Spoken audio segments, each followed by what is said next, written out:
Welcome back to Close Mode. I'm Dan Sanchez, and I'm here with Brian Dietmeyer to talk about sales training. If you're listening to so many episodes as a producer of the show, there's a couple of stories that came up 2, maybe 3 times. I think somebody told it to you, and then you brought it up with a couple other guests, saying that spending money on sales training was essentially a sales executive's way of just buying time. Yeah. Sales down. I don't know what I'm going to do. I know what I'm going to do. I'm going to buy sales training because then I can get the CEO off my back. Yes. It was probably it was somebody else's cute comment that I really liked, and then kept it for my own. But here's what the story was. Let me tell you what sales training is. Sales training is the sales VP is in trouble. He or she's going to put an initiative out to buy sales training because that buys them 6 more months in their job to bring that vendor on, roll out all the training courses. And during that 6 months, they can go look for a new job. So I know that's not even time to figure out what to do. It's time to job hunt. It's a very, very snarky version, but it is amusing. It is, but there's the reason why it is funny is because there's some truth to that, right? That kind of stuff actually happens. And there's probably been people that have actually done it thinking that exact thing. Yeah. Which is why it's funny. Every time it comes up on the show, people laugh because it's kind of well, that might be the status of sales training. So the title of the show is Sales Training is Dead. Long live sales training. You're a genius. Which is funny because you've been doing sales training for most of your career here. So you're very polite. You didn't actually put years to that. God love you, Dan. So yeah, you know what? It's yeah. So I was a VP of sales at a Fortune 50, and I bought sales training. I was also a certified Miller Hyman client associate, so I delivered training classes to my sales teams. I was a CEO of a sales training company for the trainer of trainers. Yeah, and now CEO of an AI company, which at some point we'll talk about. But all of that, yeah. So I have a long history in this field, and there's a problem, and I was part of the problem for years. So yeah. So, but originally, when you started off doing all the sales training, you thought it was a good thing. How did you look at sales training back then versus how you see it now? Go back in the past. What was sales training just something that somebody's like, hey, you should do this, or did you see a need for it then? Well, all right. Truth be told, when I was a client associate, and part of my job as a VP of sales, I worked for Marriott International, was delivering these strategic selling courses to our teams, and I loved it. That was my favorite part of my job, was working with reps and bringing some skill and process, especially hospitality industry reps are very relationship focused. And so bringing some process to them was really fun to me, and I enjoyed it. I used to say that, as a VP of sales, every time I walk in a room, everybody hid their wallet, because if I was walking in upstream to my bosses, I was looking for money to fund my operation. And if I was walking into my teams, their numbers were going to get bigger. And this was the one room where I could walk in where salespeople were like, oh, cool, we're doing something fun today. So that kind of generated my interest in it. And then during grad school, I took a negotiation course from a professor and loved his stuff, and approached him to say, hey, I'd like to bring this to my team. And that resulted in he and I co-founding a business together, which we, worked 47 countries, for 20 years all over the world. So that's you originally got into it because you had a passion for teaching. Yeah. Yeah. And of course, by the way, salespeople liked it. I talked to my boss about that, and he said, yeah, you want to become a sales trainer? Let me show you this pay grade for sales trainer at Marriott versus VP of National Account Sales. And he said, but the, heading up training is a little bit higher, but he's like, then you're not going to be training. You're going to be sitting in budget meetings all day long. So yeah, part of that, it's actually a good point I hadn't thought about in a while. Part of the motivation was that I liked it. I liked it. It felt like I was giving something to people, where literally, joking aside, every other room as a sales leader, I felt like I was asking something from everybody everywhere. So yeah, you're constantly having to sell still. Yes. Yep. Whether it's your boss or the people below you, you're still having to persuade them. In training, it's just kind of like, here, take this, give. And give, it's literally right? what I used to start some of those classes with. Which now I look back and it cringes to me a little bit. But I used to say, look, I really believe in this. I'm going to lay it out here for you. We're going to work through it together and you decide. Like there was no adoption ideas in our world. It was really event driven.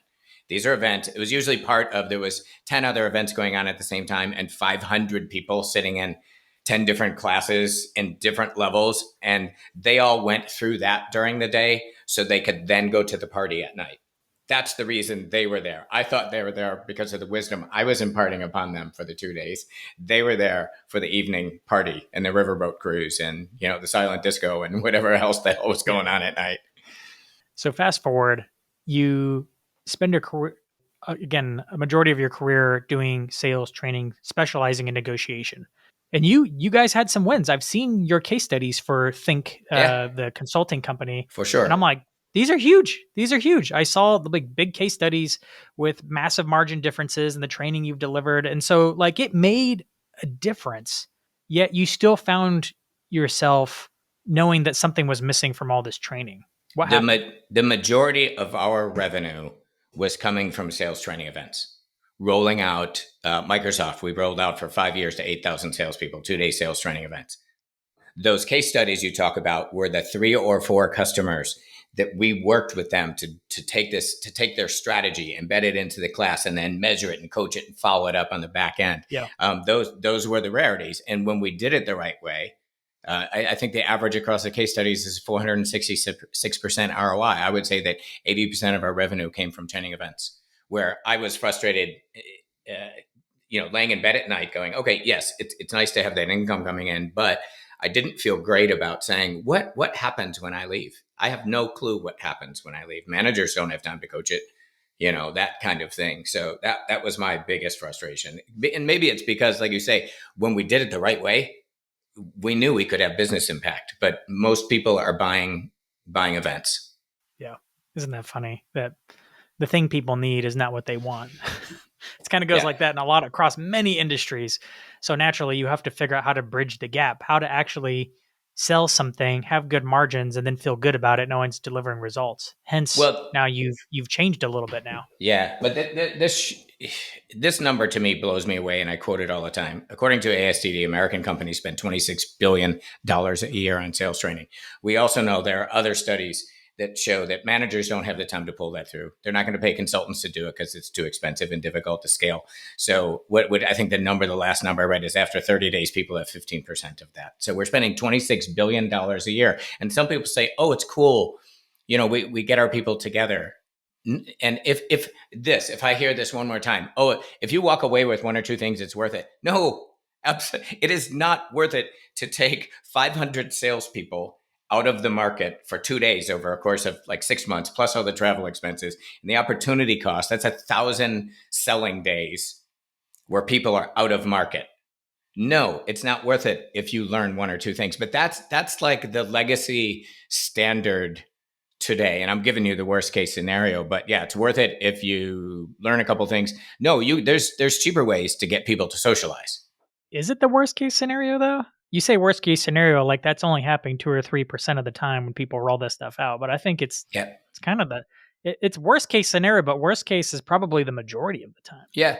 Yeah. No, and I do know there are a couple good companies out there that I know of who will not sell standalone sales training events. Right. And John Flannery of Flannery Sales Systems is a small company out of San Diego. I worked with him in my previous company, and John wouldn't do it. If you don't have pull through, that leads to that 466% ROI. But yeah, I think those people are the exception to the rule. And like I said, I did it. If we were to say we're not going to sell you a sales training class unless you make it stick and you allow us to measure ROI, we would have probably dropped 70% of revenue. Yeah. Yeah. And there's a reason why, I don't know, there's systemic problems within industries is because of issues like this. Yeah. It's like circular. There's pressure on the sales manager or the sales director, the sales VP of sales, right, to go do something. So they do something, but don't know they don't have the what it takes to follow it through. And there's companies willing to help them and prove to their bosses why it's worth spending on because they need the revenue, and it goes round and round and round, Yeah. and it creates a systemic problem. Well, and it's also, believe it or not, it's it's part of it's just the legacy approach. And especially the more, it's funny because I've had a chance, and you've been on these calls of interviewing a lot of very senior SVPs and VPs of sales and CROs, and there's a ton of chops that they bring with them, which is why it's so fun to talk to them. But a lot of those very same people, it's like, oh, this is what I did in my last company. I brought in Challenger. So now I'm going to come in here and I'm going to bring in Challenger again, just because I did it before and that's what I know. And it's in my list of toolbox and I check it off my list. Sales training was on my list. I put a line item in my budget and I check it off. And it's sad that there's $26 billion being spent that sort of erratically or tactical buys. So tell me about when you came to the conclusion that this isn't worth it anymore and you started making a change. Yeah, it When was. was there like a moment for you when you're like, I can't keep doing this? Well, COVID helped because, and in a believe it or not, in a really bad way, because everything we did was, and I don't care if it's virtual or inhuman, or in humans together in a room, or it's a virtual class. A class that's an event, regardless of how it's being delivered, is still problematic. But we were doing mostly in-person human events during COVID. Shocker, humans didn't get together anymore. So our forecast literally went to zero. And so I had some time on my hands, unfortunately, and started thinking about, one of our customers, a Fortune 10 located in Seattle, asked us at one point to coach prior to COVID. We were doing all of this training for them, and they asked us to coach on $1 billion of renewals. And their average renewal planning was about 30 days out, and they wanted to get to what they called T minus 12. How do we start coaching people at 12 months out to get ready for this renewal? And we did that work, and that was the moment you just asked about. We started doing that work, and they liked it. We were having big impact. It was Dan and Brian working on a $20 million renewal. We might meet 3 times virtually over the next month. And we were having massive impact, and they kept adding. And then I had to go out and find more consultants. So this benefit turned into a problem. I was now down to B-level consultants because I felt like I sucked all the A1s out, and down to C-level. So scaling for me was very difficult. It was very difficult for them on an expense, from an expense perspective. But that was the moment. As I said, really, we need to redefine. Well, I don't care if we call it training, enablement, whatever the hell it is. It's not 2 days of skill acquisition. That's the common definition. We need to completely redefine. 90% of the money and the time and the effort is put into rolling out sales training classes. I respond to RFPs.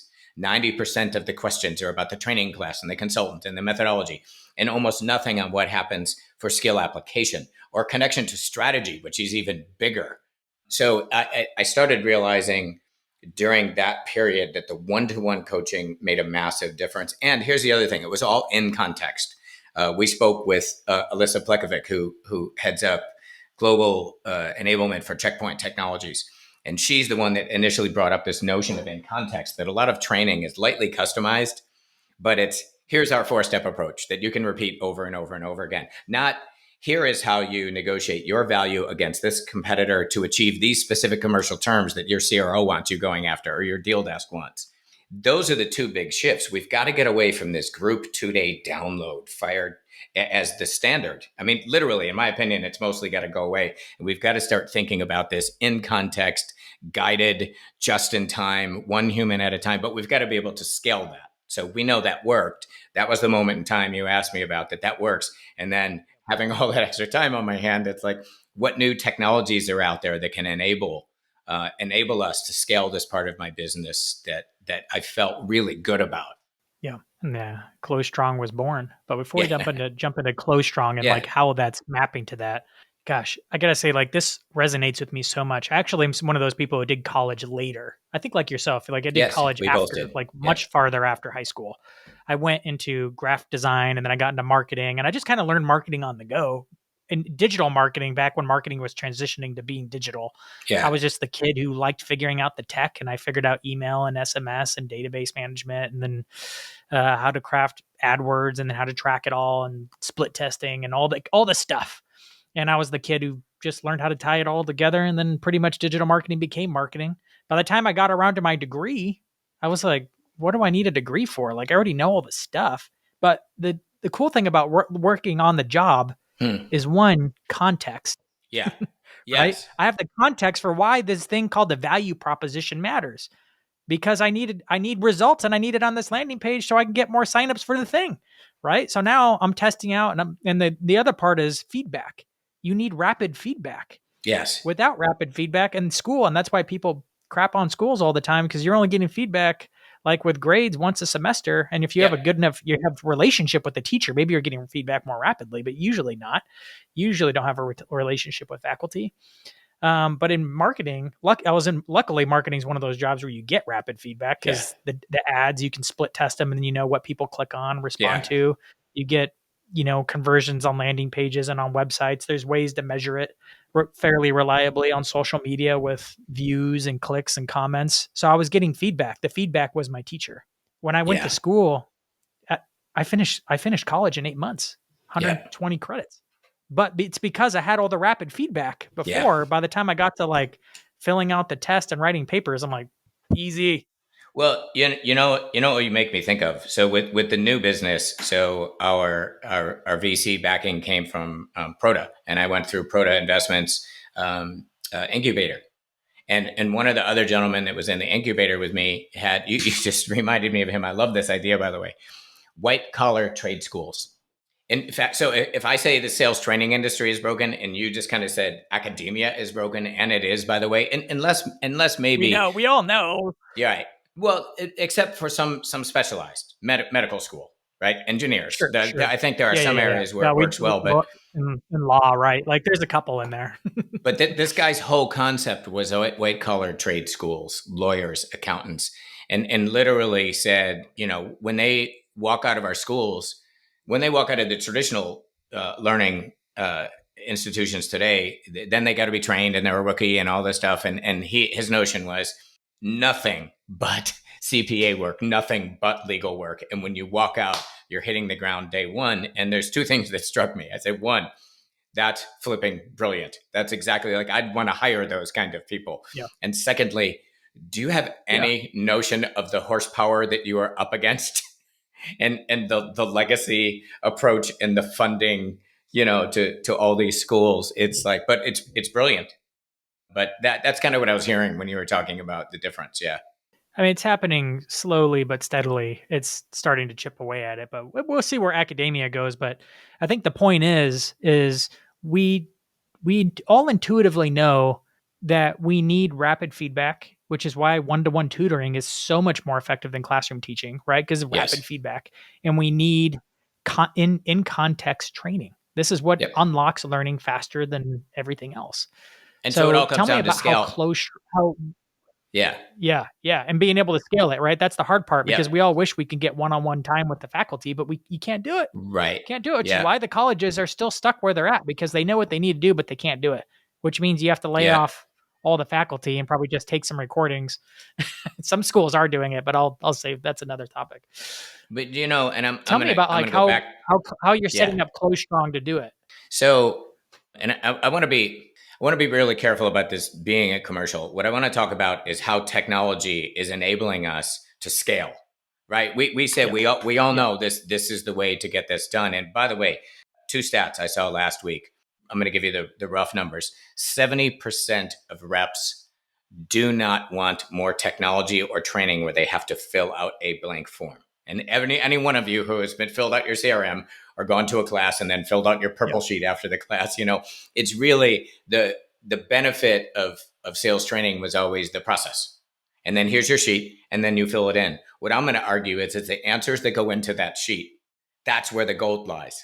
If you've got 1,000 sales reps that are filling out 1,000 purple forms, and you can aggregate the best practices of the data going in. Not only that, if you can suggest data to them that should go in there based on best practices, what's going to help you win or gain access, whatever the heck it is you're trying to do at this moment. 70% of sales reps said, I want more guided selling. And that's guided selling to me. It's not the blank form. It's the data and the best practice. So to me, methodology isn't about skills and process steps anymore. It's about data, and it's about insight, and it's about guided selling, and it's in context. So I'm not going to teach you how to do competitive differentiation. I'm going to lay out your value prop side by side with the competing alternative. Look at what the customer's buying, and we're going to figure that out. and then we're going to figure out how to get paid for that thing. 90% of sales reps in that same survey, I don't know if they were being sarcastic, but this is a legit number, said I would take a pay cut if I didn't have to fill out another blank form like CRM or another sales training form. So that when that helps me put, you were asking, sort of what we do. And so that was a very difficult thing to scale before. With technology now we can do that. And with AI, we can do that. So that was what I did on my summer vacation during my COVID vacation, was start looking at technologies that can scale this one-to-one and can have a brain that can house tons and tons of data and be able to guide a seller contextually. You're in this region selling this solution against this competitor. Let me guide you now one-to-one, 24/7 on demand. And the technology's here for this. And so that's the story that I'm trying to focus on, is we have to rethink the model from a series of 2-day fire hose events where, Dan, you were on a podcast where the VP of sales said when he was one of those guys, he watched the clock all day long to the cocktail hour at night. That was the reason he went to the class, And so this is different. This is different to say, holy smokes, it's 9:30 on a Tuesday night. This is the future of sales training, or just-in-time enablement, really. 9:00 on a Tuesday night, I'm panicking. I have a deal closing in a couple of days. I need some coaching. I need some consulting, and not generic coaching and consulting, but I need some in-context data and insights to help me compete on this deal right now. That's the future state. That's what sales training should be. And one of my partners else pushes back on me often and says, oh, we're not in the sales training business. I say, we are. It's a completely different redefining of sales training, from 2-day fire hose events with maybe something happens after, to just-in-time, context-specific, one-to-one guided work. And it's doable now. It's here and it's doable now. And I think the old models, quite frankly, are going to die a slow death, or should start making this transition. Yeah.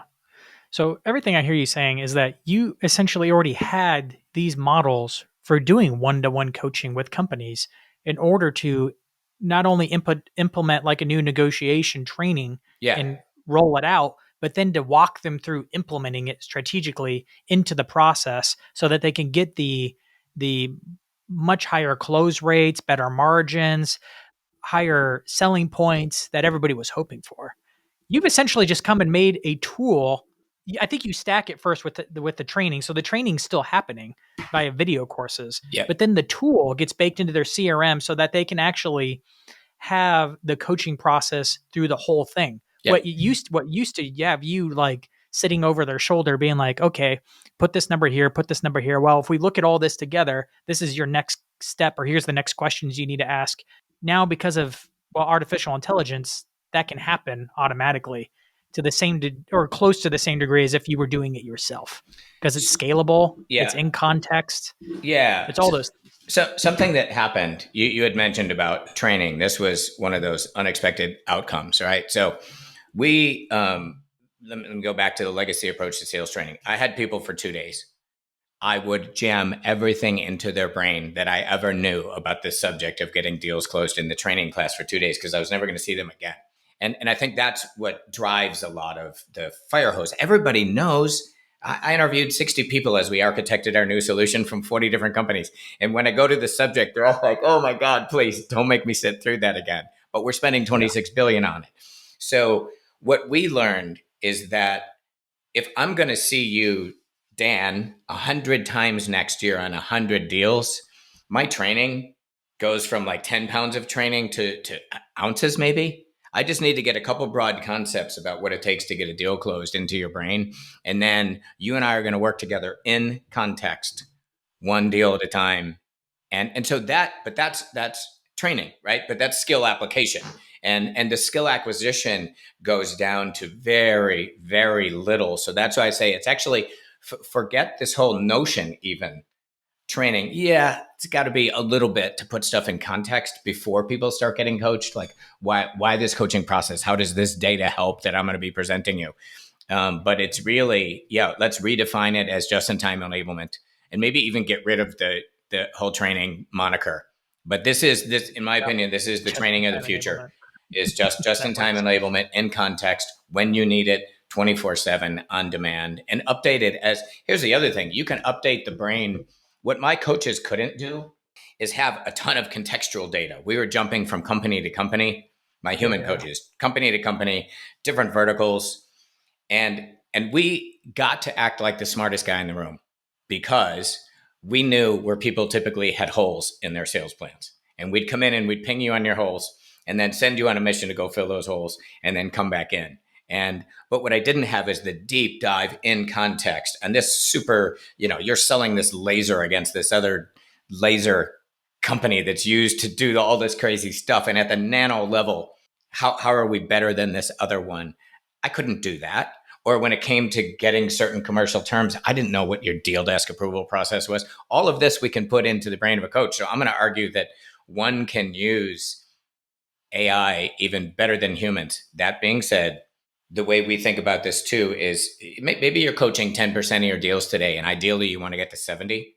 With AI, we can get to 70%. Out of that 70, about half of those, the summary from the AI coach should go to you, the frontline sales manager, to then be able to do human coaching. So this does not replace human coaching, but I was talking to Gary Osborne, a sales leader and a friend of mine, and he was looking at that context, and he said, you know what, Brian, I spend half of my one-on-one downloading the basic crap of a deal. What are we selling? Who are we competing against? Who are the stakeholders?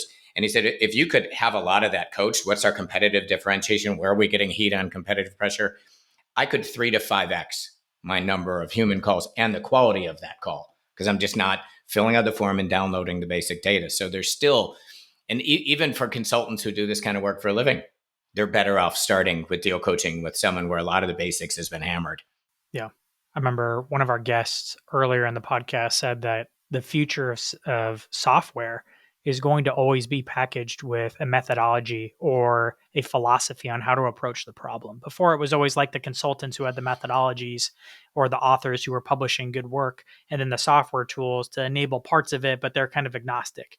You're going to see those things come together. And what's happening that I'm so excited for Close Strong is that they're blended. Yeah. It's based on a methodology to help you that's been tested and something you've been doing long enough to have really finely tuned on how to do well to across industries, across even nations and cultures in order to close more deals. But it's just going to be helping enable the process. Yeah. There. What's interesting is I feel like we're even forcing ourselves to redefine methodology. Yeah. We had a methodology that we would then go coach on deals with, which was, what happened when we got that first, $1 billion worth of deal reviews.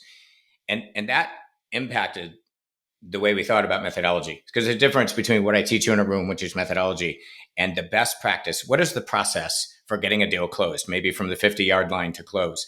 And what data do you need? And what insights do you need? That's become, again, in this notion of completely redefining training, that's what the methodology is. It's really best practices for doing this thing at this part of the sales cycle that you want. And what data and insight do you need, more importantly, to move that thing forward? And there still is a little skills. Words got to come out of your mouth at some point with this data. And so there still is, but it's way more in context now.